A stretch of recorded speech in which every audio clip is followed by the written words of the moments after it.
There are mornings that should begin in familiar ways. The sound of an alarm clock, the smell of a cheap coffee machine sputtering to life, a quick shower before another shift, or even a tired smile sent to a coworker through a text message.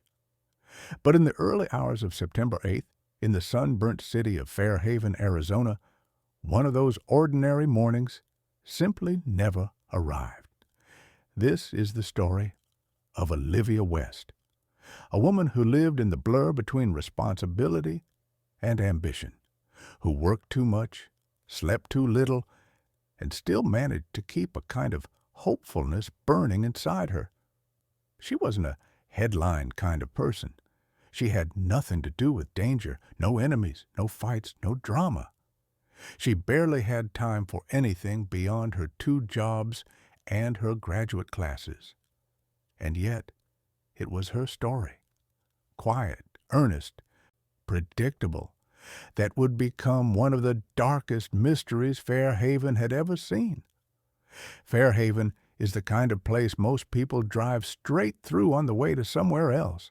The desert heat hangs over everything like a film, muting colors, flattening the edges of buildings, and turning even the breeze into something that feels heated from within.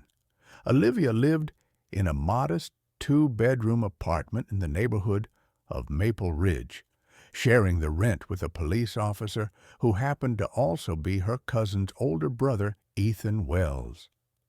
It was a practical arrangement. Ethan needed a place close to the station, and Olivia needed a roommate who understood the chaos of her schedule. Most days, the two barely crossed paths.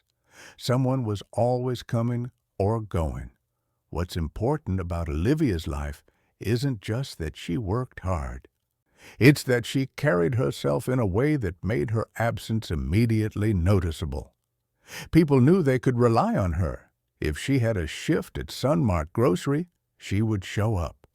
If she promised to grade papers for the 3rd-grade teacher she substituted for, she would finish them before she slept.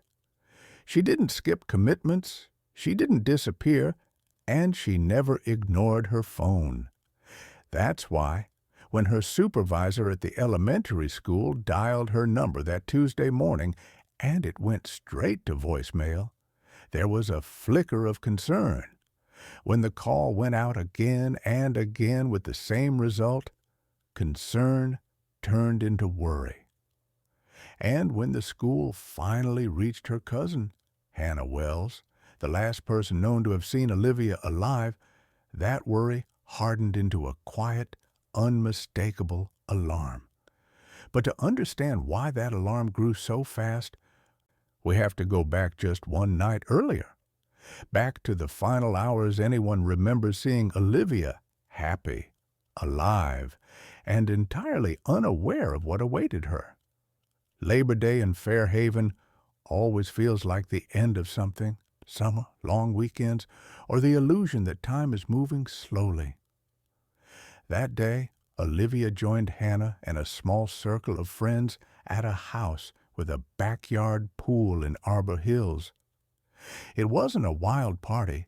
It was a typical desert state gathering, music playing, the smell of grilled chicken drifting through the yard, and the kind of laughter that comes easily when nothing feels urgent.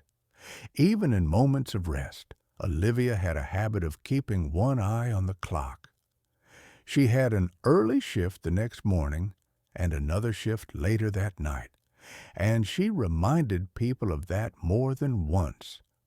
Friends remember her drinking lightly, sticking mostly to water, and reminding herself out loud that she needed to stay sharp for tomorrow.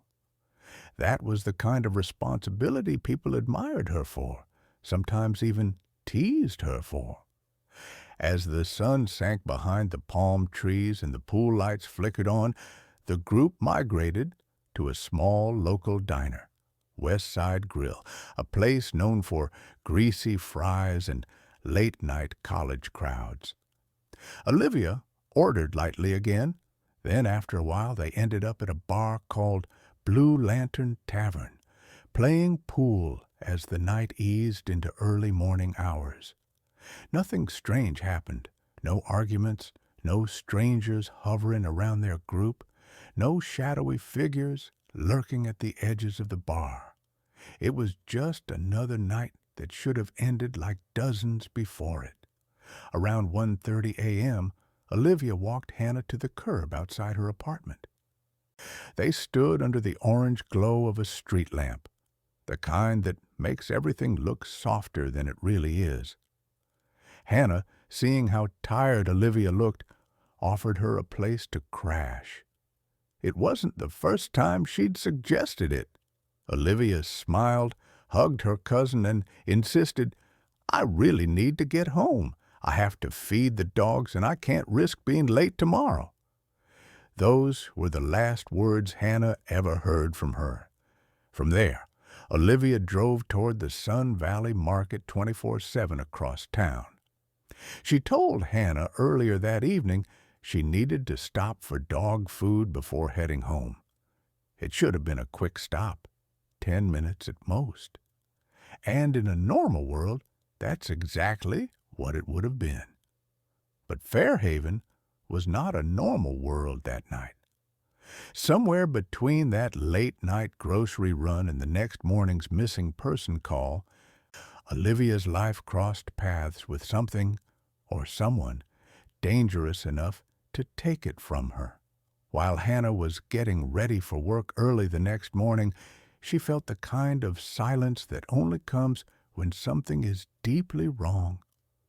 When the school called asking if Olivia was sick, Hannah's heart sank. And when she started calling around to friends, to co-workers, to Ethan, and no one had heard a word from Olivia, dread began to settle in. Meanwhile, at the Fairhaven Police Department, Ethan Wells walked back through the station doors with the tired gait of a man who had been on shift since before dawn. When Hannah's call came through, Ethan felt a tightening in his chest. Not panic yet, but an uneasy recognition that the small things weren't adding up. He replayed his memory of leaving the apartment that morning, how Olivia's dog had run toward him in a way that didn't quite feel normal, how quiet the apartment had been, how he hadn't heard any movement from Olivia's room. He convinced himself she was just exhausted from the long weekend, that she had overslept, that she had turned her phone off by accident. People do that, even responsible people. But then came another call, this time from someone at Sunmart Grocery. Olivia hadn't shown up for her shift there either. Now the small things weren't small anymore. Ethan requested a location ping on Olivia's phone. The signal returned quickly, flashing on the map like a single heartbeat on a dark screen. The phone wasn't at home. It wasn't on any of her usual routes. It wasn't even in a residential area. It was stopped, still, unmoving, at the Greenstone Center, a sprawling commercial complex off Lakeview Route 19, filled with all-night businesses, neon shop signs, and a parking lot big enough to swallow dozens of cars without anyone noticing. It was the kind of place where you could stand 50 feet from someone and never realize you were witnessing the last moments of their life. And at that exact moment, before anyone knew what they were about to find, the sun was already creeping up over Fairhaven, heating the pavement, warming the rooftops, and unknowingly sealing the fate of a young woman whose life had ended hours earlier. This is where the mystery begins, where the timeline fractures, where the truth hides in camera footage, shadows, and silence, and where Olivia West's story takes a turn that no one in Fairhaven could have imagined. The Greenstone Center was already warming up under the Arizona sun by the time Hannah Wells and her boyfriend pulled into the complex. It was early, too early for pizza shops or clothing outlets to open, but not too early for the desert heat to begin its slow climb. At that hour, the parking lot had the uneasy quiet of a place that should have been busy, but wasn't. The breeze felt warm, the asphalt already hot enough to shimmer in patches. Hannah wasn't someone who panicked easily. She worked long hours, was used to stress, and knew the difference between genuine emergencies and small misunderstandings. But this silence from Olivia, felt different. It clawed at her from the inside. "Her car," her boyfriend said suddenly, pointing near the row in front of Franco's Pizza House. There it was, the silver sedan. Parked straight, not crooked, windows up. Nothing obviously wrong, but something about the way it sat there felt abandoned, not temporarily parked, not paused, left. Hannah stepped out before the car had fully stopped. Her heart hammered in a way she couldn't explain, not fear yet, but something heavy, something instinctual. She approached the sedan slowly, suddenly aware of every sound around her, the hum of a distant air conditioner, the soft chirping of a bird somewhere on the roof line, the faint clicking of the cooling engine from a car parked several rows away. Her boyfriend started to say something behind her, but stopped when he noticed her change in posture, the way she froze several feet from Olivia's door. Something was off. Even from the outside, heat was trapped inside the vehicle in a way that didn't feel right. The windows were fogged slightly, not the kind of fog from breath or cold, but from moisture and intense temperature, like the air inside the car was fighting to escape. Hannah stepped closer, slowly. The faint smell reached her first, not overpowering, but strange, not something she could name. A smell that made her sense of dread bloom into full fear. She lifted a shaky hand toward the driver's side window, shielding her eyes against the sunlight as she peered in. For a moment, she couldn't process what she was seeing. The light hit the glass just wrong, creating a reflection of her own face staring back at her. She blinked, repositioned, and leaned a little closer. Then she saw it. Olivia, slumped in the driver's seat. Still. Hannah's breath caught mid-exhale. The sun streaked across Olivia's face in a harsh line, revealing the unnatural stillness of someone who was no longer present in the world around her. Her head tilted slightly forward, her cheek turned toward the window. Her skin appeared flushed, almost sunburned, her hair damp with sweat. She looked as though she had fallen asleep under the worst possible conditions. "Call Ethan," Hannah whispered, barely recognizing her own voice. Her boyfriend stared through the window, his face draining of color. "Hannah, I don't think she's—" "Call Ethan," she repeated, louder now.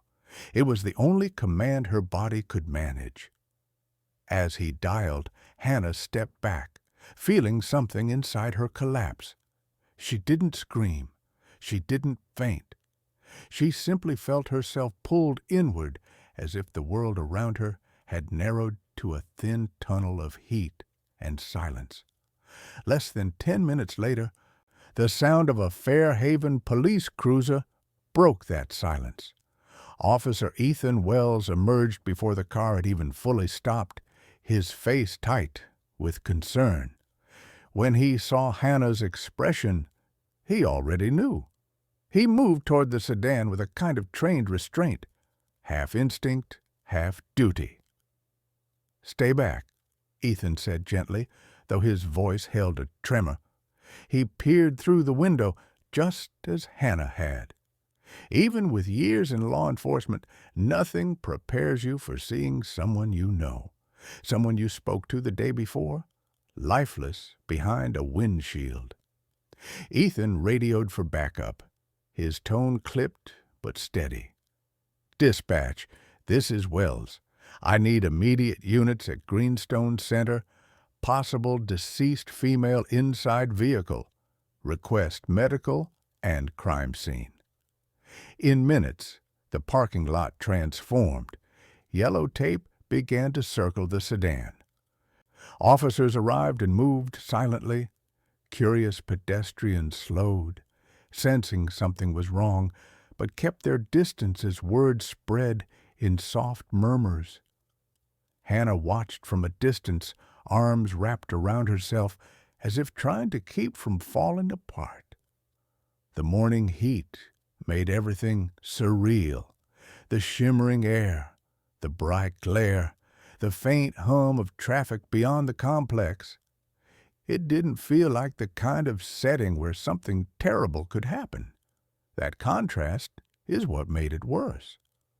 Paramedics approached Olivia's car with resignation already visible on their faces. They didn't rush. They didn't shout for equipment. They simply confirmed what everyone already feared. Time of death, uncertain, at least several hours earlier. When the door was opened, the trapped heat spilled out like a wave. Officers winced, not just from the temperature, but from what it represented, that Olivia had been exposed to unforgiving desert conditions for far too long. Yet even as investigators examined the vehicle, something didn't line up. Olivia wasn't sprawled in a position typical of a medical emergency.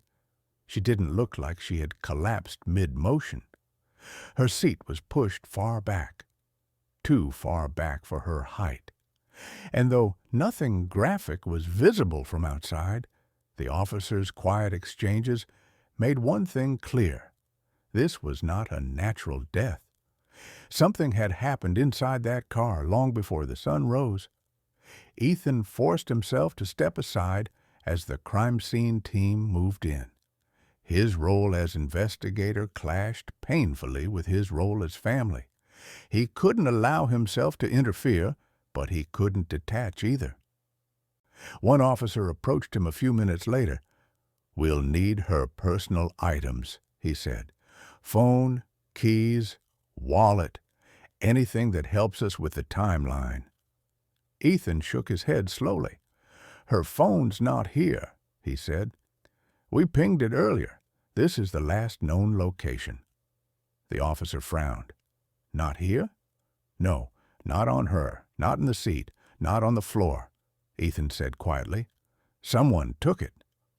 That single detail shifted the tone of the investigation. What had felt like a tragic accident now carried the weight of something more deliberate. As officers continued searching, Hannah watched the methodical movements around Olivia's car, gloves snapping, photographs being taken, infrared thermometers measuring interior temperature. The precision of it all made the situation feel both real and impossibly distant. The sun climbed higher, washing the scene with bright, unforgiving light. One investigator, a tall man with a clipboard, walked toward Ethan and spoke quietly.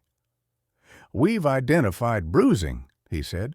"We're not jumping to conclusions yet, but this looks suspicious, very suspicious." Ethan nodded, jaw set. "Do what you need to do." Another officer approached. "Ethan, we need to talk to you about last night, about her movements, where she went." Ethan swallowed hard. "We'll talk, but you need to talk to Hannah first. She was the last one with her." Hannah closed her eyes as she heard that sentence, not because she felt guilty, she had no reason to, but because something inside her shattered at the sound of it. The last one to see Olivia alive, the last voice before silence, the last hug, the last chance. When they asked her to recount the night, her voice trembled but didn't break. She told them about the pool party, the laughter, the bar, the hug at 1:30 a.m. when Olivia said she had to feed her dogs and get ready for work. That was it. No strangers lingering, no unusual interactions, no arguments, nothing that suggested danger, and that, perhaps, was the most unsettling part. There was no warning, no sign, just a normal night that had somehow led here. As the body was removed from the sedan with careful respect, Ethan stepped aside, turning his face away. The reality of what had happened, whatever it was, settled heavily onto his shoulders, and while the parking lot at Greenstone Center returned slowly to its normal rhythm, the people closest to Olivia knew nothing would ever feel normal again. What no one realized yet, not Hannah, not Ethan, not even the investigators, was that the answers they needed weren't just in the car. They were across the street, in a store open all night, recorded on silent cameras that had witnessed the last moments in which Olivia was still herself. It would be those recordings, grainy, unassuming, and routine, that would reveal the shadow that followed her and the man behind it. In every investigation, there comes a moment when the truth begins to whisper. Sometimes it happens in an interrogation room, sometimes in a lab, and sometimes it is found in a place so ordinary that no one ever expected to hold the answer. For Olivia West's case, that moment began at Sun Valley Market 24/7, the all-night grocery store sitting directly across the street from the Greenstone Center. It was the same store Olivia had gone to just hours before she died, the place she was last seen alive in a way that could be documented. It was mid-morning when the detectives crossed Lakeview Route 19 and stepped into the supermarket. The automatic doors slid open with a hiss, releasing a cool wave of air that felt jarringly normal compared to the scene they had just left behind. The aisles were quiet. A handful of graveyard shift workers were restocking shelves. A mother pushed a cart with a toddler. A cashier idly tapped at her phone. No one inside had any idea that a woman had died just a parking lot away. The world was moving on as if nothing had happened. Detective Marcus Hale, a veteran investigator with the Fairhaven Police Department, approached the front counter and flashed his badge. "We need to review your security footage from last night," he said. The manager on duty, a middle-aged man in wrinkled khakis, blinked slowly. "Is this about the police cars across the road?" Hale nodded. "We believe the victim was here between 2:00 and 3:00 a.m. The manager swallowed hard and led them to a small office behind the customer service desk. Inside, a wall-mounted monitor displayed a grid of time-stamped video feeds: the parking lot, the entrance, the checkout lanes, the pet food aisle, and the long corridor leading to the restrooms. Detective Hale exhaled deeply. "Start at 2:20 a.m. The manager clicked through menus, and the pixelated footage began to play. And there she was, Olivia West, wearing a white summer dress and a red baseball cap, pushing open the entrance doors at 2:27 a.m. She moved with the same energy her friends had described, focused but tired, purposeful but weighed down by long hours and responsibilities. She adjusted the tote bag on her shoulder and headed straight toward the pet aisle. Even through a camera lens, she looked like someone who had a plan, a routine, a life still unfolding. Hannah Wells watched from behind the detectives, arms folded tightly against her chest. She didn't speak. She just stared at the screen, her face pale, her breathing shallow. Detective Hale pointed to the top right quadrant of the display. Zoom in on the pet aisle. The footage enlarged, showing Olivia lifting a large bag of dog food. She struggled with the weight for a moment, shifting it onto her hip with the easy familiarity of someone who had done the same thing 100 times before. She then walked toward the checkout area. Nothing abnormal, no one approaching her, no one trailing her. Just a woman buying dog food at the end of a long day. But then, "Hold on," Hale muttered. The manager paused the footage. "Back it up 5 seconds." On the screen, Olivia passed by a man who had just exited the restroom corridor. He was tall, maybe 6 feet or more, wearing a brown t-shirt, dark jeans, and a black baseball cap pulled low. His posture was stiff. He paused for a fraction of a second as Olivia walked by. "Do you see that?" Hale asked the room. The man's head turned slightly, just enough to follow Olivia's movement. No more, no less. "Play it again." This time everyone noticed the subtle shift in the man's body language, a tightening of the shoulders, a small adjustment of the cap, a deliberate slowing of his pace. "Freeze right there," Hale said. The frame showed Olivia moving toward checkout lane 3. The man, still partly in the shadow of the corridor, angled himself just enough to keep her in view. Hannah shivered. "Who is that?" No one answered. The manager pointed nervously. I've seen him before. Comes in sometimes late at night for snacks. Quiet guy." Detective Hale leaned closer to the monitor. "Doesn't look quiet to me." They continued watching. Olivia checked out quickly, thanked the cashier, and headed toward the automatic doors. The moment she stepped outside, the temperature on the screen shifted to the harsh brightness of the parking lot cameras. The timestamp now read 2:35 a.m. Olivia walked toward her sedan, parked just behind a tree that partially blocked the frame. The man exited Sun Valley Market 20 seconds later. He didn't run, he didn't rush, but he moved with a pace that had intent. "Zoom the parking lot angle," Hale instructed. The outside camera was low quality, but the silhouette was unmistakable. The same man, the same brown shirt, the same cap. He crossed the lot diagonally, heading straight for the area where Olivia's car was parked. The camera lost her car behind the tree. It also lost the man. For several seconds the screen went quiet, no movement except distant cars on the highway. Then Olivia's sedan rolled out of the parking spot, but only the sedan, not Olivia. Detective Hale leaned so close to the screen, his shadow washed over the monitor. "Check the exit camera." The footage changed to another angle. The sedan drove slowly through the lot, turned toward the road, and disappeared off frame. But something else caught the eye of one of the technicians.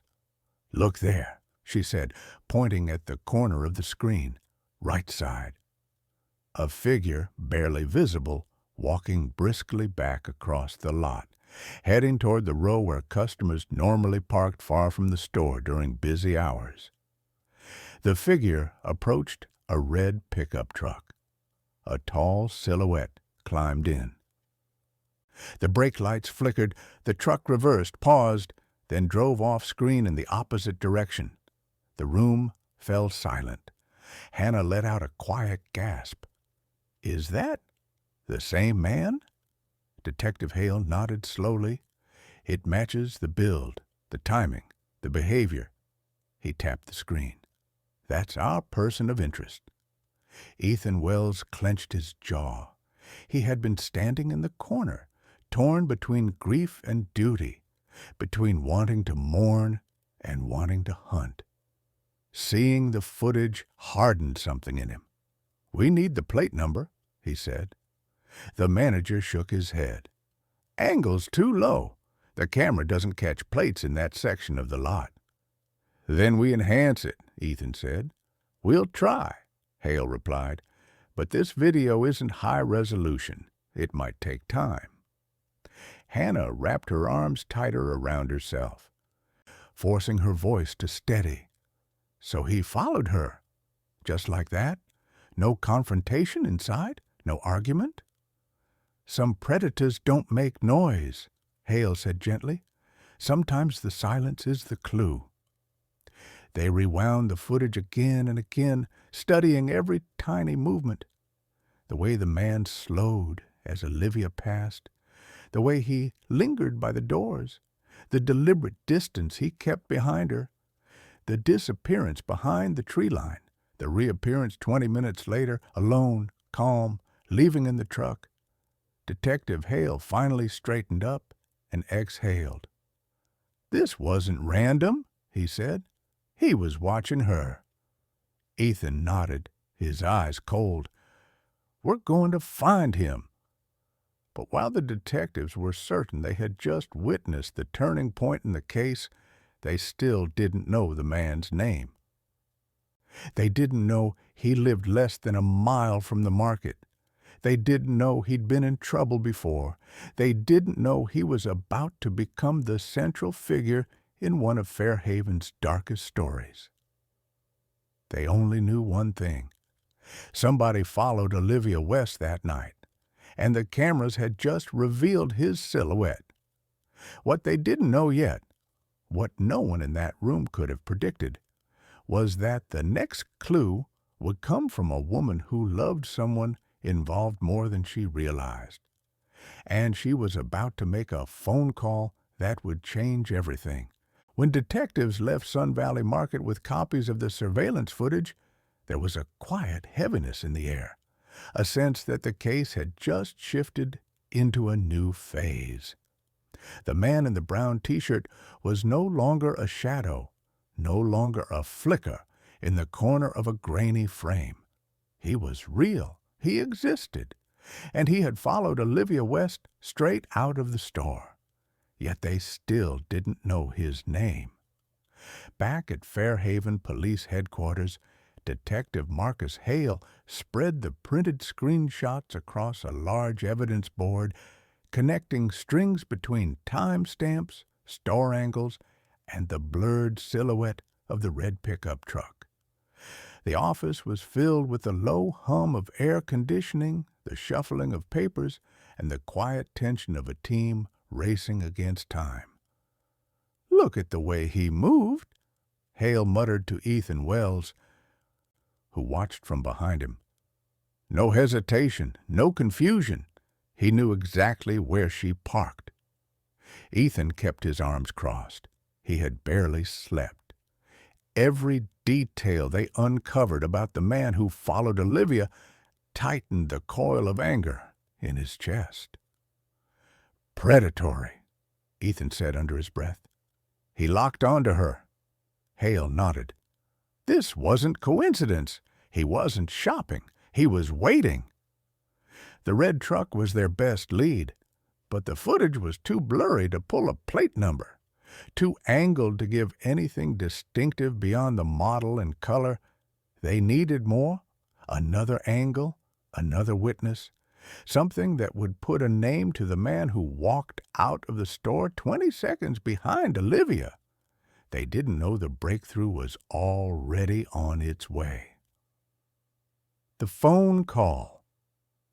Late that afternoon, as detectives were cycling through street camera requests and running lists of red truck owners in the county, the front desk forwarded a call to Hale's office. A woman, soft voice, shaking, hesitant, unsure whether she should even be calling. "Detective Hale?" she said. "My name is Jenna Marsh. I think I might have information about the truck you're looking for." Hale's posture straightened. "Go ahead, Ms. Marsh. I saw the picture you released. The truck, the red one. I think I recognize it." "Where?" Hale asked. A long pause. "It belongs to someone I know." Her voice cracked on the last word. "His name is Jacob Mercer." Ethan, standing a few feet away, turned sharply toward the speaker as the name echoed through the room. Jenna continued, tears barely held back. "I'm not saying he did anything.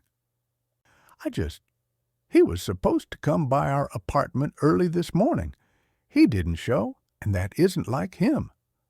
Another shaky breath. "And I can't get a bad feeling out of my head." Hale spoke gently, knowing she was on the edge of breaking. "Miss Marsh, we don't suspect you of anything. You're helping. Can you tell me where Mr. Mercer lives?"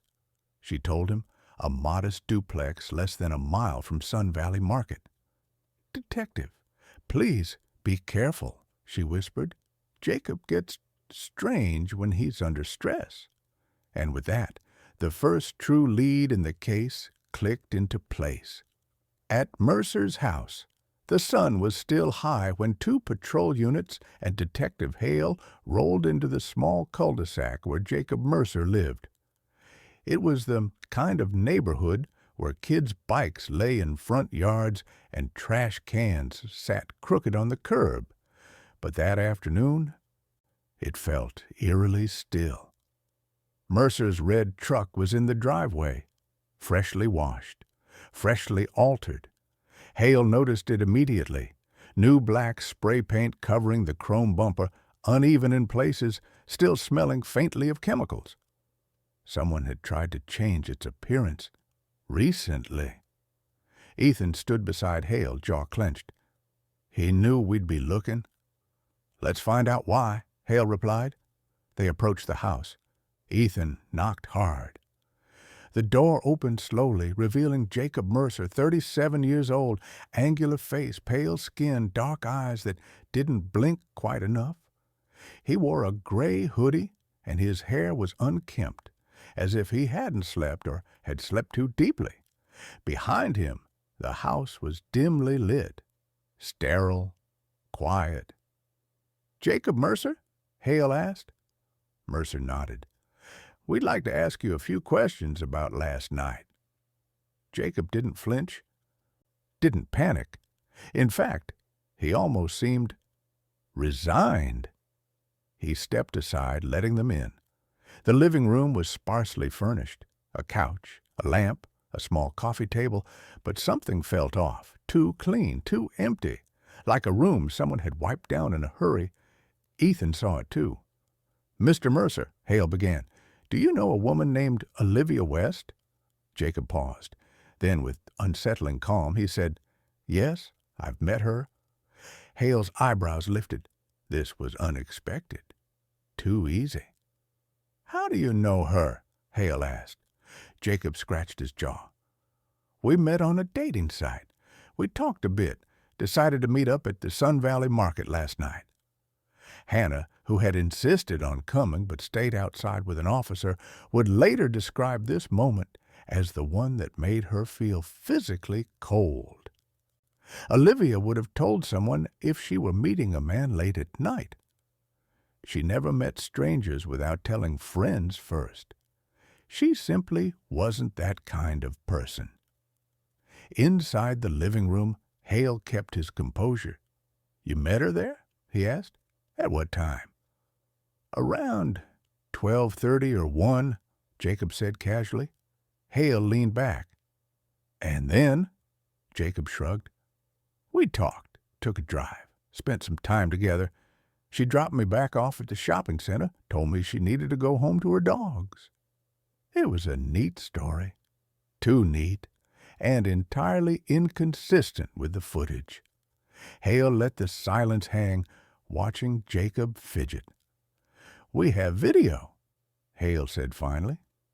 "From inside and outside the store." Jacob's fingers twitched involuntarily. "Oh.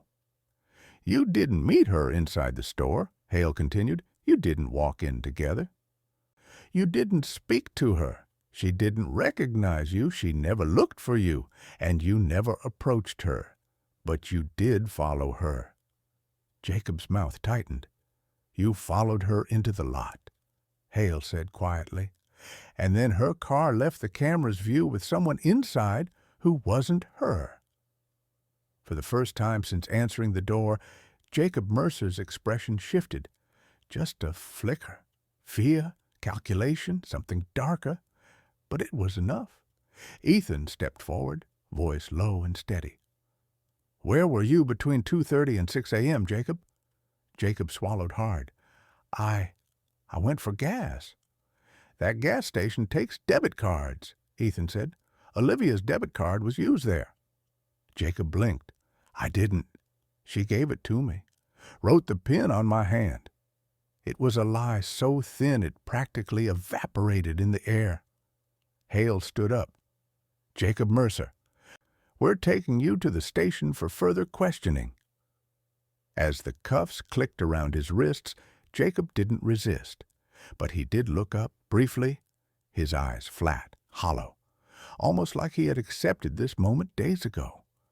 An apartment full of answers. While Hale transported Jacob to the station, Ethan stayed behind with a search warrant and a team of investigators. Inside Mercer's house, they found trash bags in the garage containing clothes with fresh chemical odors, a toolbox with metal restraints, a pair of black gloves tucked behind a couch cushion, and a phone charger with no phone attached. But what struck Ethan the most wasn't what they found. It was what they didn't. No phone, no wallet, no personal effects of Olivia's, no signs of her presence. Jacob had cleaned thoroughly, methodically, almost obsessively, but not perfectly. Behind the couch, wedged against the wall, they found a receipt from the Canyon Star gas station, time-stamped 5:32 a.m., the same time-stamp from the debit charge. Jacob's story was unraveling fast, and for Ethan, that meant one thing. The man who followed Olivia out of Sun Valley Market was not a faceless silhouette anymore. He was real. He had a name. He had lied. And he was sitting in an interrogation room waiting for what came next. There is a particular kind of stillness in an interrogation room, a quiet so complete, so heavy, that every breath seems to echo back at you. The walls don't just hold sound. They hold tension, guilt, fear, lies, and sometimes the truth when it slips out accidentally. On the morning of September 9th, that stillness hung thick around Jacob Mercer. He sat alone at the metal table inside Interview Room 3 of the Fairhaven Police Department. Hands cuffed loosely in front of him, shoulders hunched, foot tapping in a restless rhythm. The overhead light cast a pale reflection across his face, revealing the slightest sheen of sweat on his forehead. Behind the two-way glass, Detective Marcus Hale and Officer Ethan Wells watched in silence. "He looks nervous," one of the younger officers said. Hale shook his head. "He looks calculating." "Nervous comes later." Ethan crossed his arms. He had spent years watching suspects deny the obvious, lie through their teeth, shift stories every time evidence cornered them. But this wasn't like any of those cases. This time, the victim wasn't just another name. It was Olivia West, someone he lived with, someone he trusted, someone he had promised Hannah he would look after. Every second Jacob sat in that room felt like an insult. "Let's go," Hale finally said. "It's time." The first round. When the detectives entered the room, Jacob lifted his head slowly, blinking at them as though waking from a dream. "Mr. Mercer," Hale began, his voice calm but firm, "we need to clear up a few things from your earlier statement." Jacob nodded, though his eyes darted toward the door as if measuring the space between him and the hallway. "You told us you met Olivia West on a dating site," Hale said. "You claimed you spoke online, arranged to meet at Sun Valley Market, and spent time together in her car. Jacob licked his lips. Yes, that's right. Ethan stepped forward, placing a folder on the table. Problem is, Jacob, none of that happened. Jacob stiffened, then forced a smirk. How would you know? I'm telling you what happened. Hale opened the folder and slid a series of surveillance screenshots across the metal table. Because we watched the footage, Hale said. Every angle, every minute. Jacob's fingers twitched. His gaze dropped to the photos. Olivia entering the store alone. Olivia checking out alone.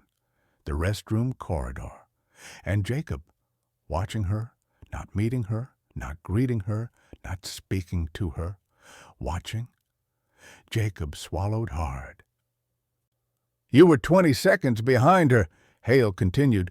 Not walking with her, not talking to her. You followed her out. Jacob's jaw shifted slightly. Coincidence? Then explain this, Ethan said sharply. He pushed the next screenshot forward.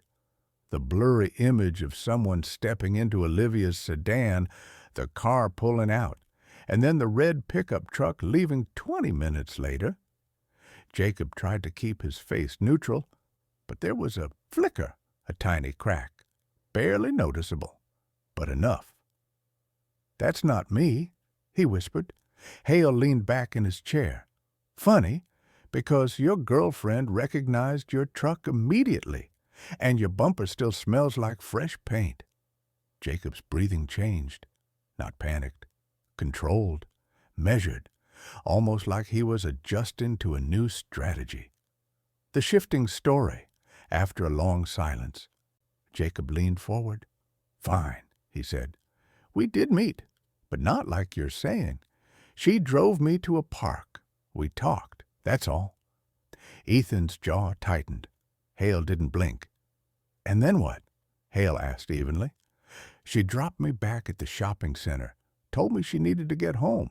That's the last time I saw her. A park, Hale repeated. Which one? Jacob hesitated. I don't remember the name.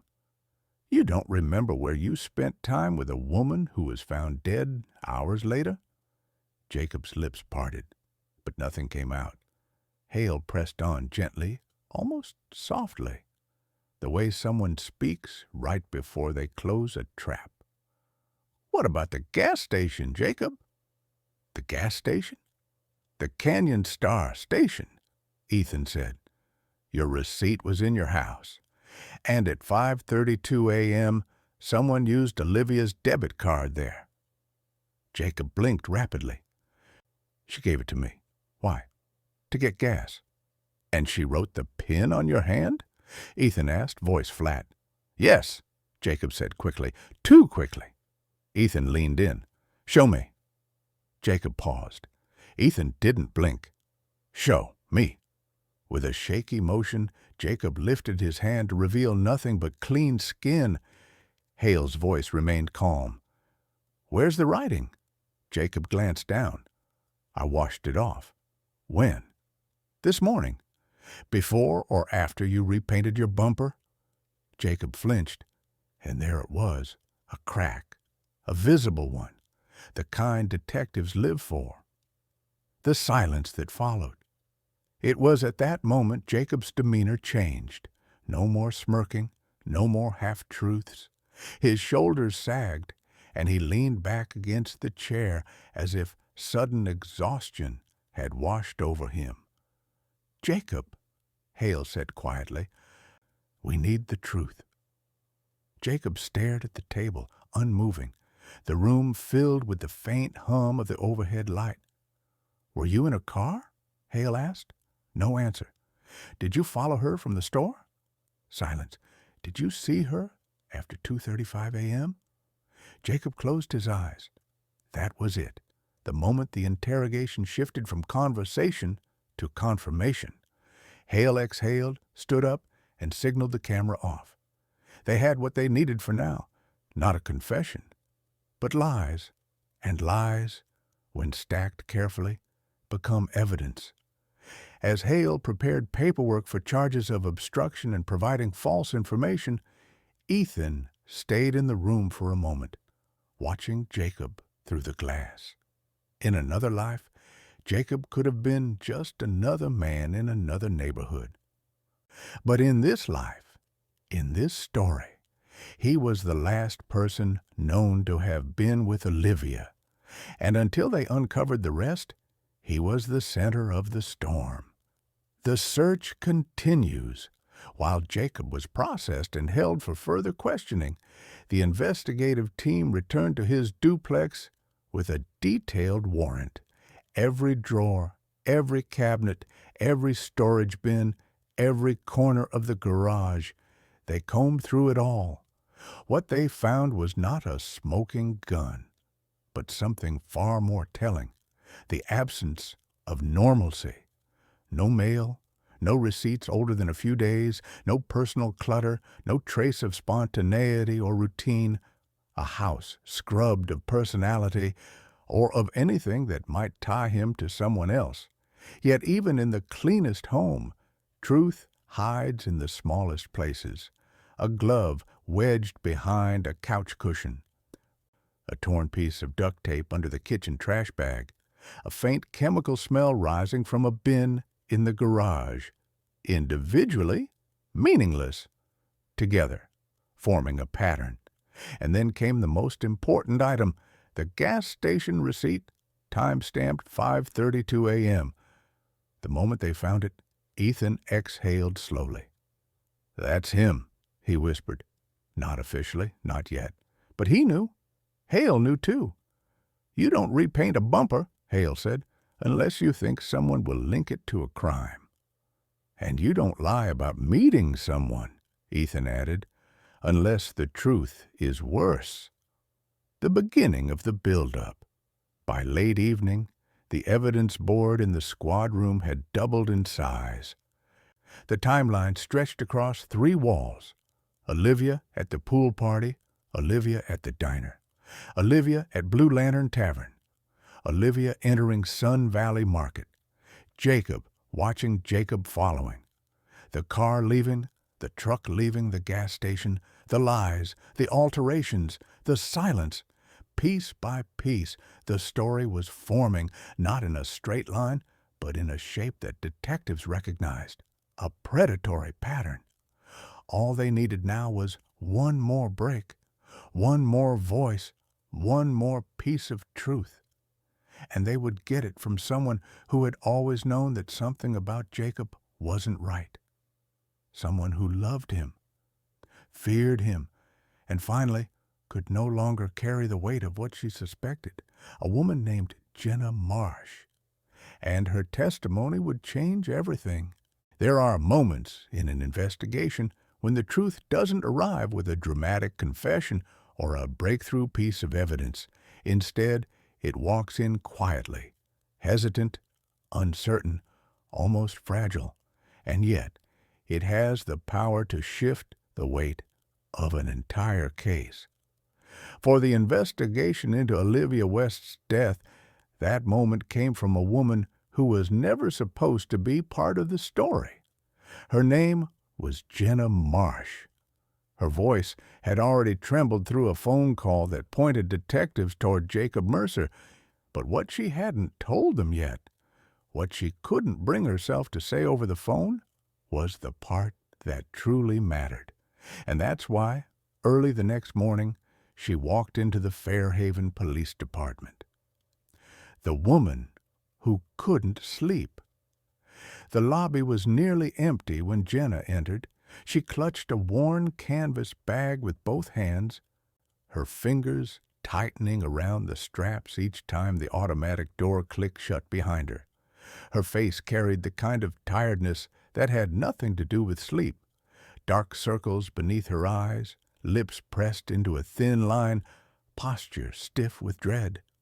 The front desk officer recognized her name instantly. "Ms. Marsh, Detective Hale is expecting you." She nodded, the motion small and shaky. Inside the conference room where she waited, the silence pressed in on her. She sat without moving, as if afraid that shifting even an inch might make her fall apart entirely. When the door finally opened, Detective Marcus Hale stepped in first, followed by Officer Ethan Wells. "Ms. Marsh," Hale said gently, "thank you for coming in." Jenna swallowed hard. I didn't know what else to do." "You're doing the right thing," Hale told her. She hoped he was right. The start of her truth. When Jenna began speaking, her voice was thin but steady. "I've known Jacob for almost 5 years. He isn't violent, not usually, but he gets intense." She paused, "and secretive." She went on to explain how Jacob's moods could swing sharply, how he sometimes disappeared for hours in the middle of the night, how he became defensive whenever she asked questions about where he'd been. None of it was enough to connect him directly to what happened to Olivia, but it colored him in a way that surveillance footage alone couldn't. Then she told them something else. He was supposed to bring money over, money he owed my fiancée. Her fingers twisted together. "He said he'd be there around 4 in the morning, but he never showed." "When did you hear from him?" Hale asked. "Not until almost noon." "And what did he say?" "That his truck broke down and that his phone was dead. But then he told me his apartment had a fire and his phone had melted." Ethan looked up sharply. "A fire?" Jenna nodded slowly. "I didn't believe him." "I've learned when he lies, Detective." Hale exchanged a glance with Ethan. Jacob Mercer had already lied multiple times in the interrogation room. This wasn't new information. It was confirmation from someone who knew him well enough to recognize the patterns. But then Jenna reached into her canvas bag. "There's something else," she whispered. "Something I didn't want to bring before. But after last night, after what you told me happened to that girl." Her sentence collapsed under the weight of her emotions. She pulled out a small spiral notebook. The detectives leaned closer as she placed it on the table. "This is his," she said. "Jacob writes things down, thoughts, routines, places he goes, sometimes things he shouldn't." Hale opened the notebook carefully, flipping past the pages of jumbled notes, unfinished lists, and scattered ramblings. Then he stopped. On one page, written in neat block letters, "Sun Valley, late nights, watch for opportunities." Ethan felt a chill run up his spine. "Ms. Marsh," he said quietly, "how long has he been writing things like this?" "Months," she replied, "maybe longer. I didn't think much of it at first. I thought it was paranoia, stress, maybe something he picked up from online forums. But after I saw the picture of that truck," her voice broke. She wiped her eyes with her sleeve. "I knew it was him. The truck and the timeline." Hale closed the notebook, took a slow breath, and then retrieved a printed screenshot from the folder beside him. "Ms. Marsh, take your time," he said, placing the image in front of her. "Do you recognize this?" She pressed a hand to her mouth as she stared at the grainy still of the red pickup truck leaving the Sun Valley Market parking lot. "That's Jacob's truck," she whispered. "Even with the paint, even from that angle, I know it." Her certainty didn't waver. If anything, it intensified. "When did he paint the bumper?" Hale asked. "Yesterday," she said. "Right after he heard police were looking for a red truck. He didn't say anything. He just left the house with spray paint." Ethan's jaw tightened. It fit the timeline perfectly. Jacob had lied. He had followed Olivia. He had altered his truck, and now his own girlfriend placed him directly at the scene. But Hale wasn't finished. "Ms. Marsh," he said softly, "was Jacob ever out of the house on the night of September 7th, between midnight and sunrise?" The question seemed to drain the color from her face. "Yes," she whispered. "He left around 1:30 a.m. I heard the door. I thought he was going to clear his head. He didn't come home until after 6. That timeline aligned exactly with Olivia's disappearance, the surveillance footage, and the gas station charge. It was the missing link, the testimony that stitched together all the loose ends, the emotional break point. At one point, Jenna's hands began to shake uncontrollably. She clasped them together in her lap, trying to steady herself. "I should have said something sooner," she said bitterly. "I just kept telling myself he was stressed, that he wouldn't hurt anyone, that it was all in my head." "You didn't know," Hale said gently, "and you came forward now. That matters." But she shook her head. "I should have known. The way he started watching people, the way he paced the house at night, the way he kept going out for long drives and wouldn't tell me where." She lowered her gaze. "I think he was looking for someone like her for a long time." The words hung heavy in the room. Ethan's throat tightened. As a detective, he had heard similar statements before, but this wasn't just another case. This wasn't just another grieving witness. This was someone who had lived beside danger without recognizing it until it was too late. The final confirmation. Before she left, Jenna hesitated at the door. "There's something I need to ask," she said. "Did she suffer?" Hale paused. He couldn't tell her everything, not yet, but he could tell her the truth that eased at least one burden. "She fought," Hale said, "and she held on longer than anyone realized. But she wasn't alone. We're here now because of her and because of you." Jenna nodded. A tear slid down her cheek. "Then please," she said softly, "make sure he never does this again." "We will," Ethan replied, and he meant it. The case turns. When Jenna left the station, Hale returned to the evidence board. He pinned the notebook. He pinned her timeline. He pinned her confirmation of the truck. And finally, he pinned a new card under Jacob Mercer's name. Primary suspect. There was still work to do. Still evidence to collect. Still a case to build strong enough to withstand trial. But for the first time, the path forward was clear. Olivia's story was beginning to speak. Through cameras, through clues, and now through the voice of the woman who unknowingly lived closest to danger. And as night fell over Fairhaven, one truth became undeniable. Jacob Mercer wasn't just a man connected to Olivia's final hours. He was the story's center, the shadow behind her last moments, the name that would define everything that came next. And the detectives were about to push deeper into the truth than ever before. There are cases where the truth screams from the evidence, where every clue points in the same direction like a row of neon signs flashing in the dark. But Olivia West's case wasn't like that. Her truth whispered. It lived in the small details, the gaps, the inconsistencies, and especially in the moments after she left Sun Valley Market, moments in which cameras went blind and science would need to fill the silence.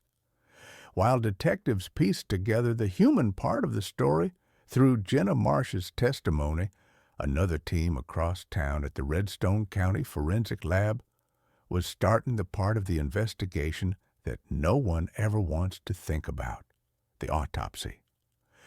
And it would be the autopsy, along with a forensic expert who had seen deaths like this too many times, that finally explained what happened to Olivia in the hours after she vanished behind that tree in the parking lot. The forensic path begins. Dr. Kevin Brooks, a seasoned forensic pathologist with silver-streaked hair and calm, analytical eyes, had been doing this work long enough to recognize patterns the way musicians recognize melodies. When Olivia's case arrived on his table, he didn't see a headline or a spectacle. He saw a young woman whose silent story needed someone to speak for her. He read the preliminary reports. No drugs in her system, no alcohol, no medical conditions, no signs she had harmed herself. But there were injuries, subtle, telling, and devastating. "Begin full documentation," he told his team quietly. The exam began. Every bruise, every mark, every scratch cataloged and photographed, not dramatized, just observed. It wasn't brutality they were looking for. It was clarity, the science of strangulation. As Dr. Brooks examined Olivia's neck, he found evidence consistent with manual compression, the kind that disrupts blood flow, slowly suffocating the brain, not instantly, not like fiction portrays, but gradually, terrifyingly. The tiny red spots in the eyes, petechiae, the faint impressions along the sides of the neck, the subtle hemorrhaging beneath the skin, signs of someone who had been strangled, not once, but twice. But the most important clue wasn't the injury itself, it was the timeline that injury created. Dr. Brooks lifted his glasses and spoke to an assistant. She lived for hours after the initial compression. The assistant, used to this work, but visibly shaken, nodded, meaning she could move, walk, speak. "To a degree," he replied, "but she would have been confused. She would have been disoriented. Her brain wouldn't have been receiving enough oxygen. Motor control would be impaired. Her behavior would have looked erratic." Erratic. A word that matched exactly what the Greenstone Center witnesses had described that morning. Olivia seen crawling in her car. Olivia sitting outside playing with her hair. Olivia muttering to herself with a blank expression. It wasn't drugs. It wasn't alcohol. Her brain was failing, slowly shutting down from the inside. And the heat inside the sealed car was finishing what the strangulation had started. The heat factor. Fairhaven had been brutally hot that week. Temperatures in the 90s even before noon. A parked car with windows up could reach deadly levels in minutes. But Olivia didn't die from heat stroke alone. The heat accelerated the neurological damage already in progress. The lack of oxygen pushed her deeper into confusion, then into unconsciousness. Dr. Brooks took detailed notes. Core temperature, elevated dehydration, advanced motor responses, impaired evidence of seizure activity in the final stages. This wasn't instantaneous violence. This was a slow death brought on by strangulation, neurological collapse, heat-induced acceleration, respiratory failure, a chain reaction. Timelines matched the surveillance footage perfectly. Cause of death, Dr. Brooks said, signing the document with slow precision. Anoxic brain injury and complications of blunt force neck compression. Plain words, scientific words, but they carried a weight that felt like a boulder placed gently on the shoulders of the entire investigation. The meeting of minds. Later that afternoon, Dr. Brooks briefed Detective Marcus Hale and Officer Ethan Wells inside a small lab meeting room. Charts, diagrams, and medical records were laid out on the table. Hale listened with arms crossed, methodical. Ethan listened with his jaw clenched, emotional but silent. Dr. Brooks didn't embellish anything. He didn't dramatize. He simply explained. "Someone strangled her," he said. "Twice. The first event created cerebral hypoxia, lack of oxygen to the brain. She would have been alive but disoriented, unable to call for help, unable to make rational decisions. Ethan swallowed hard. "And the second?" he asked. "The second either rendered her unconscious or worsened the initial damage. She wouldn't have understood where she was. She wouldn't have recognized danger." Hale leaned in, voice measured. "Could she have walked? Moved around?" "Yes," Dr. Brooks replied, "but not with purpose. Her movements would be survival reflexes, confused, instinctive, the brain trying to reboot itself without oxygen."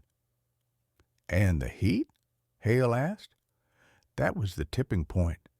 Inside a closed car under sunlight, her body couldn't compensate. Her brainstem, the last part that keeps breathing and heart rate stable, would eventually fail. Ethan looked at the autopsy diagrams. He didn't need the scientific terms. He understood the reality. Olivia didn't die instantly. She didn't die unaware. She died fighting her own failing body, alone in a baking car, hours after someone had walked away, believing she was already gone. The puzzle locks into place. When the briefing ended, Hale walked out first, a gloom settling into his features. He didn't show emotion easily, but the science had cut deeper than any interrogation could. Ethan stayed behind, eyes lingering on the medical notes. He wasn't just a cop today. He was someone who had cared about Olivia, someone who had been part of her everyday life. "Dr. Brooks," he said quietly, "if someone had gotten to her earlier, could she have lived?" A long pause. Dr. Brooks closed the folder slowly. If she had received medical attention immediately after the strangulation, maybe. If she had been taken out of the heat, maybe. But based on the timeline, she was already critically impaired by the time she was seen moving around that morning. Ethan nodded, eyes glistening just enough to show hurt, not enough to be called tears. The science had spoken. Now it was time to let the law finish what the science had begun. Returned to the squad room. When Hale and Ethan reconvened with the rest of the team, the atmosphere had changed. Jenna Marsh's testimony had given the investigation direction. The surveillance footage had given it a face, and the autopsy had given it a narrative. Now the detectives had what every case needs: motive, method, opportunity, and a suspect whose lies were collapsing in on themselves. Hale pinned the autopsy summary onto the board with deliberate pressure. "This," he said, tapping the paper, "is not an accident. This is not a medical mystery. This is homicide." The squad room fell silent. No one disagreed. The case had crossed a line, not into speculation, not into theory, but into certainty. And certainty meant one thing. It was time to bring Jacob Mercer back into the room, not for questions, not for theories, but for the truth he had been running from since the moment he followed Olivia out of Sun Valley Market. The calm before the storm. As night settled over Fairhaven, Ethan drove home in near silence. The city lights blurred past his windshield. He replayed Olivia's laugh in his mind, the way she'd feed her dogs before leaving for a shift, the way she'd studied at the kitchen table long after midnight. He felt something tightening again in his chest, not just grief, not just anger. Resolve. They were closer now, closer than ever. And when the sun rose again over Fairhaven, Part 7 of the story would be over. But the confrontation waiting in Part 8 would bring the investigation face to face with the darkness behind Olivia's final hours. There's a particular stillness that settles over a police station before a second interrogation, a kind of anticipatory quiet, too controlled to be normal, too heavy to ignore. Detective Marcus Hale felt it the moment he walked back into the Fairhaven Police Department. The hallway lights hummed overhead, computers clicked in distant corners, but everything else held its breath. They were bringing Jacob Mercer back into the room, not as a witness, not as someone with information, but as the man whose timeline, behavior, and lies had slowly sealed around him like tightening wire. The autopsy had provided the science. Jenna Marsh's testimony had provided the pattern. Now the detectives needed Jacob's own contradictions to finish the picture. The walk down the hall, Officer Ethan Wells waited near the booking room doorway, arms folded, jaw set tight. He wasn't angry, not in the volatile sense, but in the controlled way that had no outlet yet. A simmering, restrained pressure. "Transport's here," an officer said. "They're bringing him to interview, too." Hale nodded once. When Jacob Mercer appeared, escorted by 2 officers, he looked different than he had the first time. Less confident, more guarded. His hoodie was replaced by a county-issue sweatshirt, and the nervous tapping of his foot echoed through the halls they walked. Jacob kept his head down, eyes flicking up only long enough to meet Ethan's stare, and quickly looked away. "Let's get this done," Hale murmured. He opened the door to interview 2. The room that changes stories. The interior was the same as before. Gray walls, metal table, 2 chairs on one side, 1 chair on the other, a cold fluorescent light overhead. Sterile, neutral. A place where lies could slip out easily, but where they tended to collapse under their own weight. Jacob sat. Shackles weren't necessary. His hands fidgeted nervously on the table. Hale and Ethan entered together, a united front. "Jacob," Hale said calmly, setting a folder on the table, "thanks for coming back in." Jacob offered a forced smile. "I told you everything I know. I don't know what else you want." "We want the truth," Ethan said quietly. Jacob glanced at him uneasy. Hale slid into his seat. "We're going to walk through the timeline again. There are some things that still don't add up." Jacob frowned. "Like what?" Hale didn't answer immediately. Instead, he opened the file. A printed image slid onto the table. The red truck. The Sun Valley parking lot. 2:52 a.m. Jacob's face tightened. "I already told you that's not me." "And yet," Hale said, "your girlfriend disagrees." Jacob froze. The first crack. He blinked rapidly. She doesn't know the whole story." "Then tell us," Ethan said. Jacob hesitated, eyes darting between them. Hale leaned back in his chair. "Jacob, Jenna thinks you were at her place that night until 4 in the morning. That's what you told her, correct?" "That's right," Jacob replied quickly. "So why?" Hale continued evenly. "Did she hear you leave at 1:30 a.m.? Jacob's jaw shifted. She must be misremembering." "Funny thing," Ethan said, crossing his arms. "Her memory matches the surveillance footage timeline almost perfectly." Jacob swallowed hard, throat bobbing visibly. Hale flipped to another photo. Olivia entering Sun Valley Market at 2:30 a.m. Jacob entering 2 minutes later. Jacob standing behind her in line. "Explain that," Hale said. Jacob shook his head. "That's not me. I wasn't there." "You wore the same brown ball cap," Ethan said. "You had the same gait, the same build. You parked the same distance from the door that you always do, according to 3 weeks' worth of traffic cam footage." That's coincidence, Jacob whispered. No, Hale replied, voice firm but quiet. That's a pattern. The notebook. Hale reached into the folder and pulled out the small spiral notebook. Jacob's notebook. Jacob's eyes widened. You took that? He muttered. It was given to us, Hale corrected, by someone who cares about you more than you realize.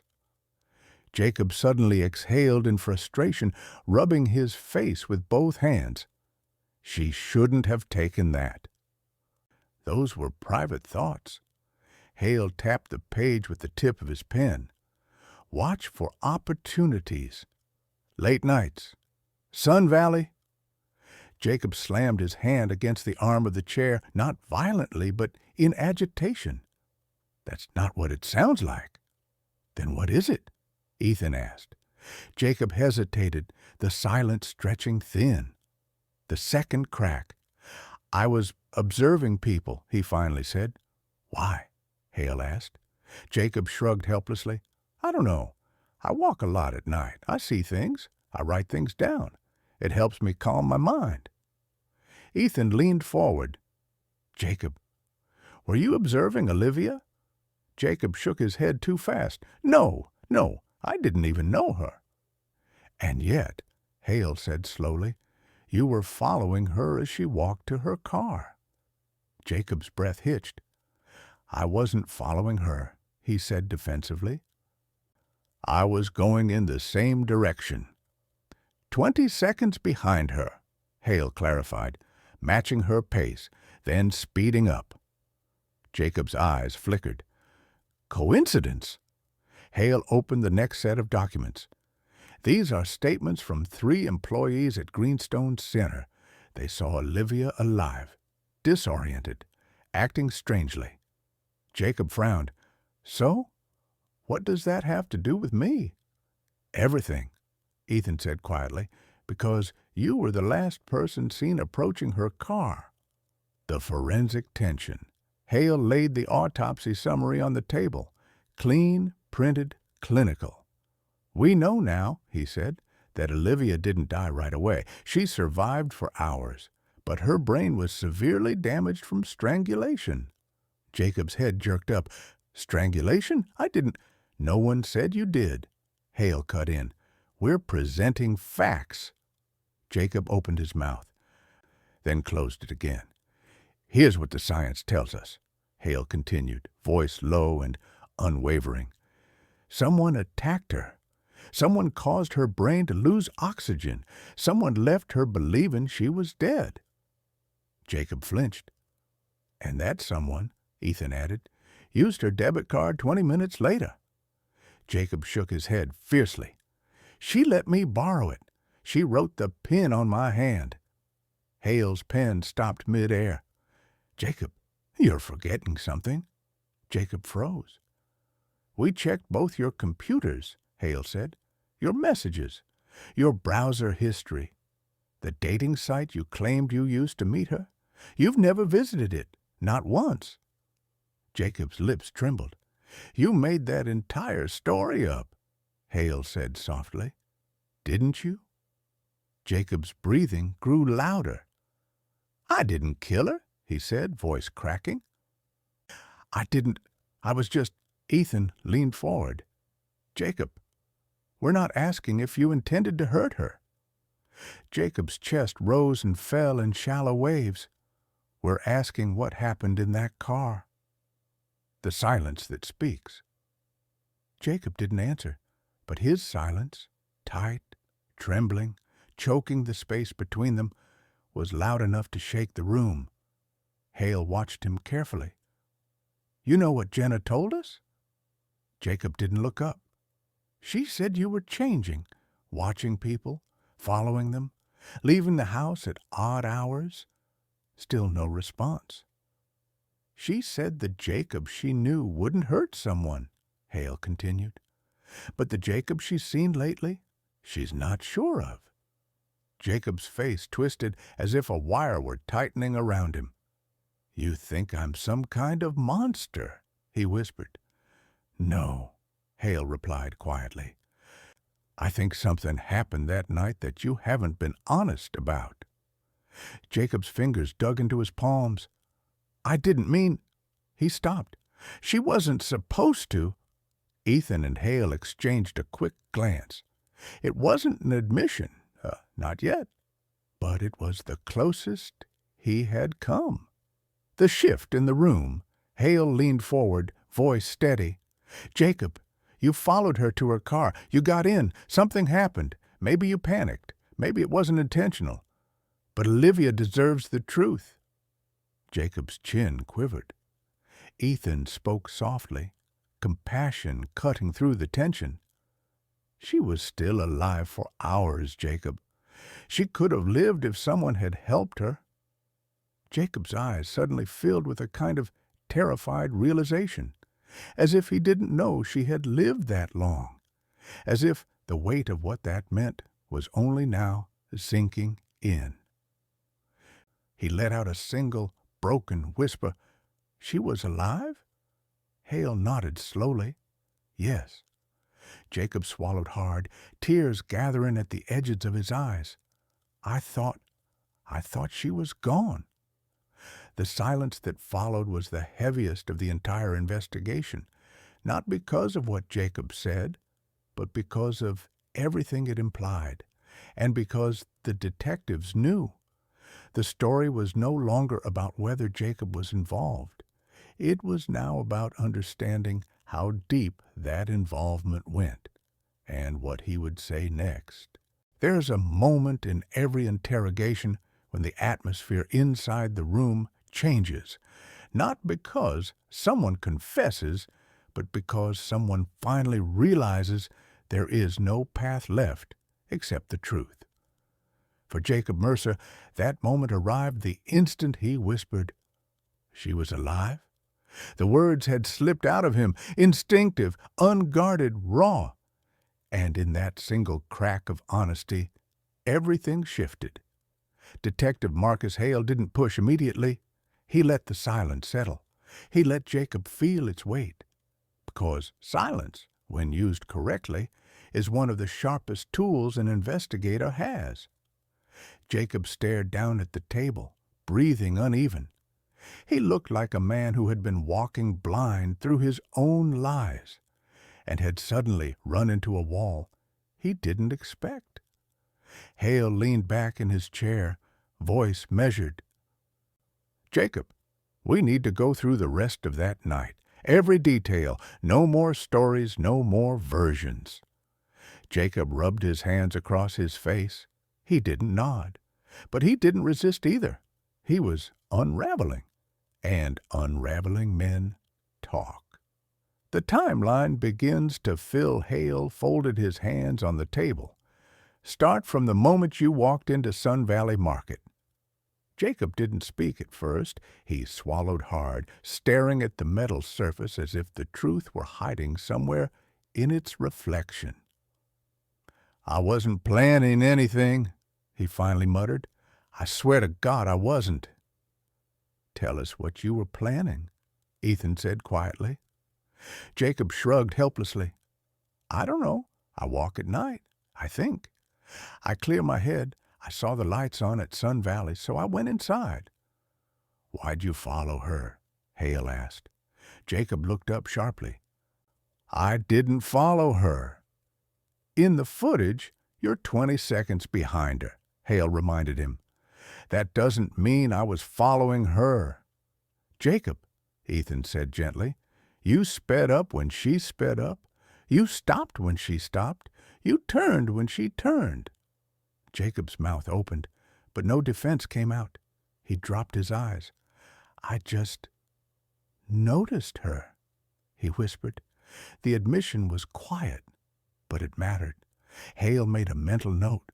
Jacob, acknowledging interest, however vague, tightened the timeline. "What happened when she left the store?" Hale asked.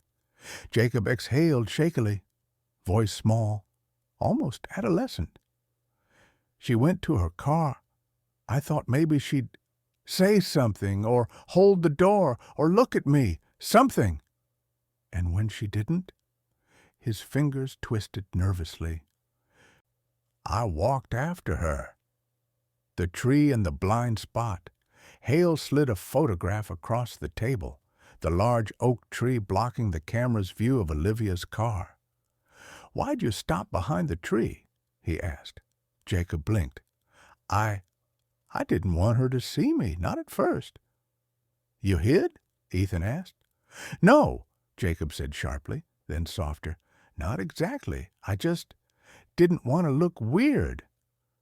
"You were already following a stranger," Hale replied. "That's weird." Jacob's breath stuttered. "I know," he whispered. "Then what happened?" Hale pressed. Jacob stared at the photograph as if the memory itself were hiding behind that tree. She was unlocking her door. The bag was heavy. She dropped it. Hale and Ethan exchanged a subtle glance. This detail hadn't been in any report. There was no camera, no witness, nothing that would have revealed it. "Go on," Hale said, voice steady. "I went over to help her," Jacob continued. "That's all. I swear that's all I wanted to do." "And did she let you?" Jacob shook his head, eyes dampening. "She got scared." "How do you know?" Ethan asked. "She stepped back.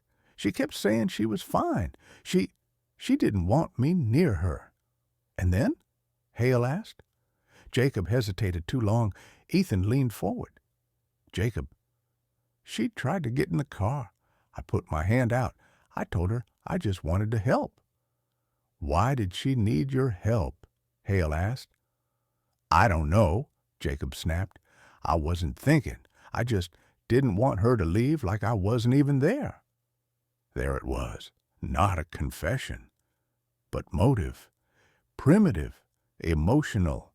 Irrational. Real. Inside the blind spot. "Jacob," Hale said softly, "what happened between you and Olivia behind that tree?" Jacob shut his eyes tight, his voice cracking. "It wasn't supposed to happen. I wasn't supposed to—" "To what?" Ethan pressed. Jacob's breathing grew harsher. "I grabbed her arm," he admitted. "Just her arm. I wasn't trying to hurt her. She panicked. She started yelling. I panicked too." "How did she end up in the passenger seat?" Hale asked. Jacob wiped his forehead with the sleeve of his county sweatshirt. "She tried to get around me. I tried to calm her down. We struggled. She fell sideways into the seat. I didn't force her in." "Did you get in the car with her?" Hale asked. Jacob hesitated. "Yes," he whispered. "Why?" "I don't know. I wasn't thinking straight." "Did you drive the car away?" Hale asked. Jacob's shoulders slumped in resignation. "Yes." "Why?" "I didn't want anyone to see us," Jacob said. "I didn't want people thinking I was doing something wrong." Ethan stared at him in disbelief. "You were doing something wrong." Jacob flinched as though struck. "I didn't mean to hurt her," he whispered. The critical minutes. Hale leaned in. "Was she conscious when you drove away?" "Yes," Jacob answered quickly. "She was awake. She was scared, but she was awake." "Where did you go?" "A parking lot near the park, somewhere quiet." "Why quiet?" Ethan asked. "So we could talk," Jacob said, voice trembling. "So she'd stop yelling." "What happened there, Jacob?" Hale asked. Jacob shook his head. "I don't know. She kept trying to get out. She was frantic. I was trying to keep her from running into the street. It all happened too fast." "Did you put your hands on her neck?" Hale asked. Jacob's breath hitched violently. I don't know," he whispered. "You don't know," Ethan repeated, stunned. Jacob put both hands on his head, elbows on the table. "I swear I didn't mean to hurt her. I swear I didn't." Hale softened his tone, not out of sympathy, but strategy. "She was alive when you left her," he said. "Barely, disoriented, in distress. That's why she acted the way she did at Greenstone Center." Jacob's eyes widened, filling with a new horror. "You're saying I did that?" "Yes," Hale said quietly. "You did." The card, the lies, the return. Jacob inhaled shakily. He knew there was no escape now. "What happened after you left her in the car?" Hale asked. Jacob stared down at his hands. "I walked away." "Immediately?" Ethan asked. "Yes. Why didn't you call for help?" Jacob swallowed, voice cracking. "I thought she was gone. I thought if I called anyone, they'd think I killed her." "Then why did you take her debit card?" Hale asked. Jacob winced. "It was stupid. I didn't have gas money. I wasn't thinking. I just needed to get home." "And painting the truck?" Ethan added sharply. "I panicked," Jacob whispered. "I didn't know you'd find the footage. I didn't know Jenna would give you the notebook." Almost involuntarily, he looked up. "Is she okay?" Hale didn't answer that. He simply closed the folder. The shift toward inevitability.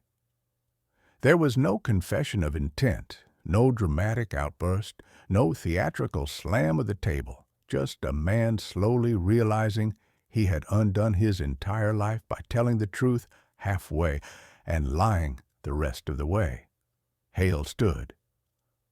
"Jacob Mercer, we're going to take a short break. Officers will remain with you. Do not leave this room." Jacob didn't respond. He barely nodded. As Hale and Ethan stepped into the hallway, Ethan exhaled the breath he'd been holding. "That's the timeline," he said quietly. "It is," Hale replied.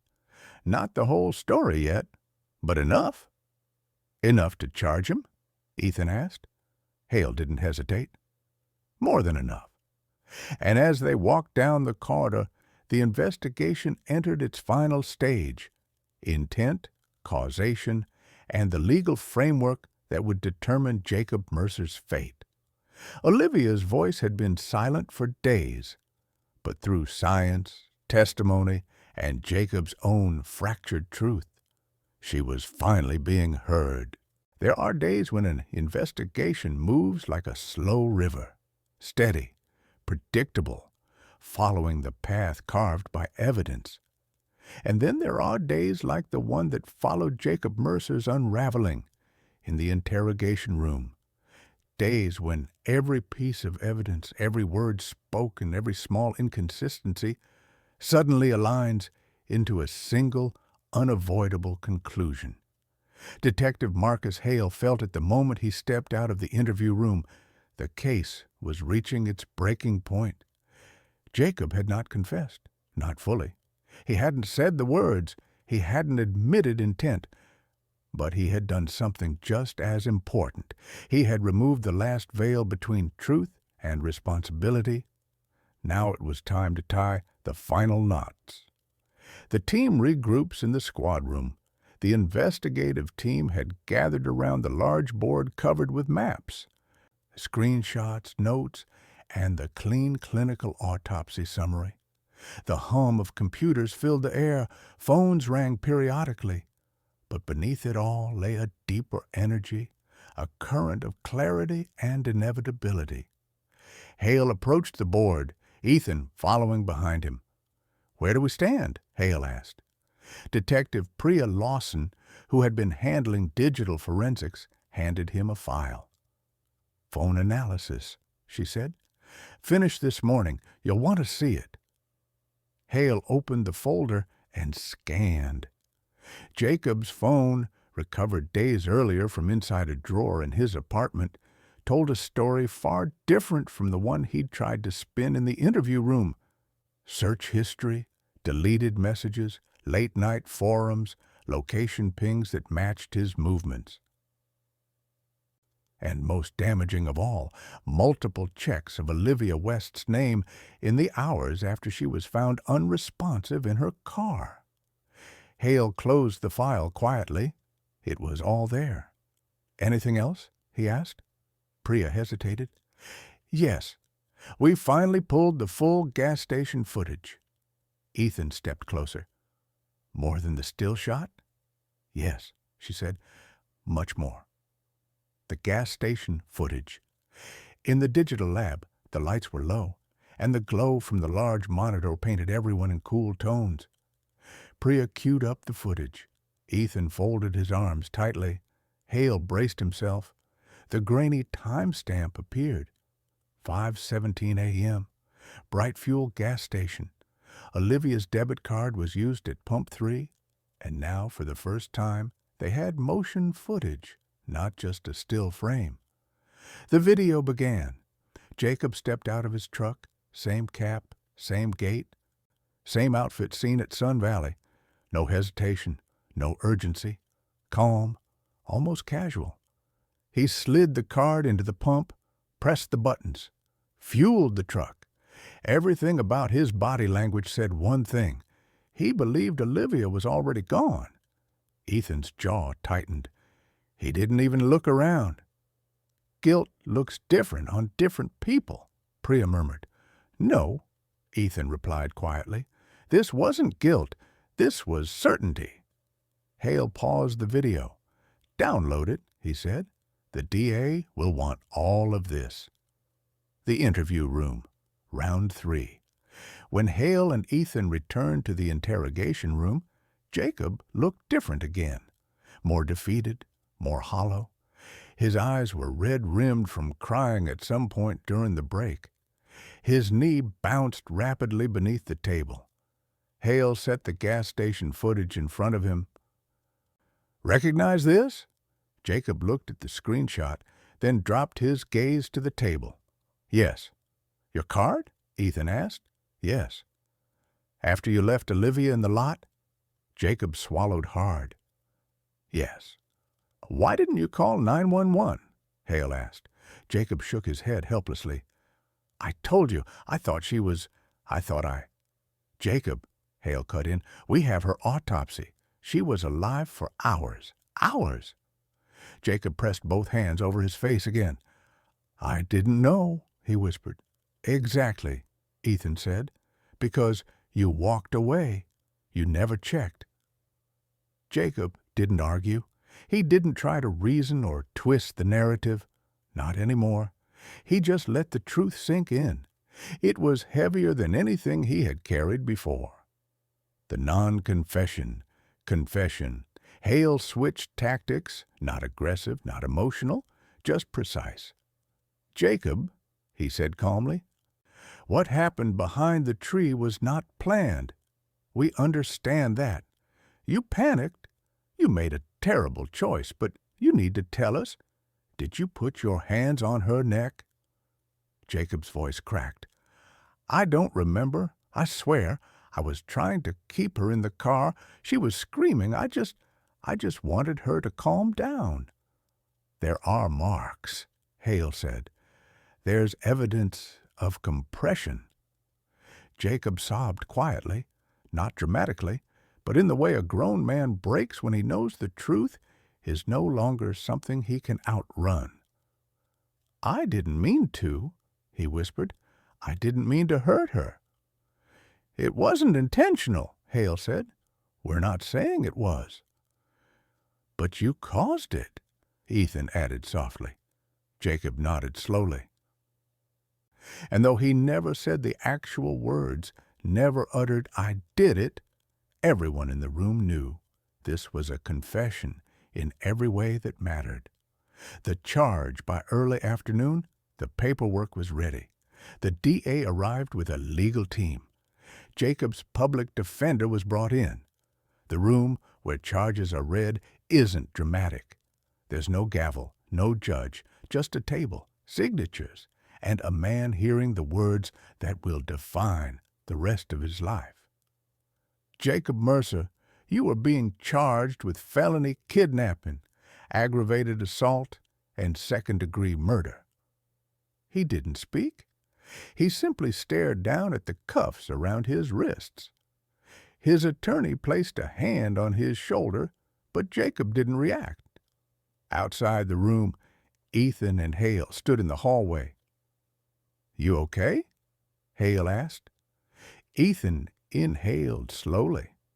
"Yeah, I just wish she didn't have to die alone."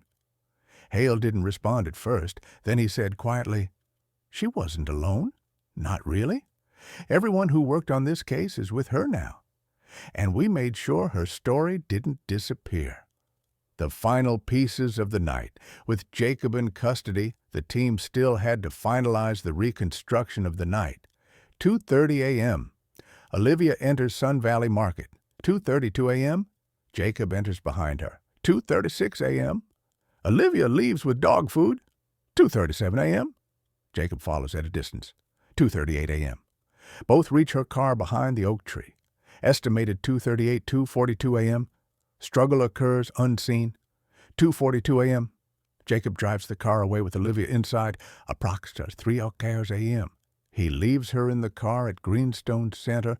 5:17 a.m. He uses her debit card at Bright Fuel. 6 to the house. 7 a.m. Olivia seen alive, disoriented, trying to put on her dress, sitting by the car. 9 a.m. Olivia found unresponsive. The timeline was complete, tragic, precise, unchangeable. The quiet aftermath. That evening, the sun dipped low over Fairhaven, painting the sky in muted orange streaks. Ethan sat alone in the parking lot for a few minutes before heading home. The weight of the case pressed on him, not in chaos, but in exhaustion. He thought of Olivia's dog food bag still in her trunk, her half-written graduate essays left on her bedroom desk, her ordinary plans for an ordinary day that never came. Inside the station, Hale finished the last of the paperwork. He paused before turning off his office lamp. A case like this never felt satisfying. There was no victory, no triumph, just resolution. And a quiet promise that he would carry Olivia's story with him into the next case, and the next, and the next. Because that's what investigators do. They keep the stories alive when the people in them no longer can.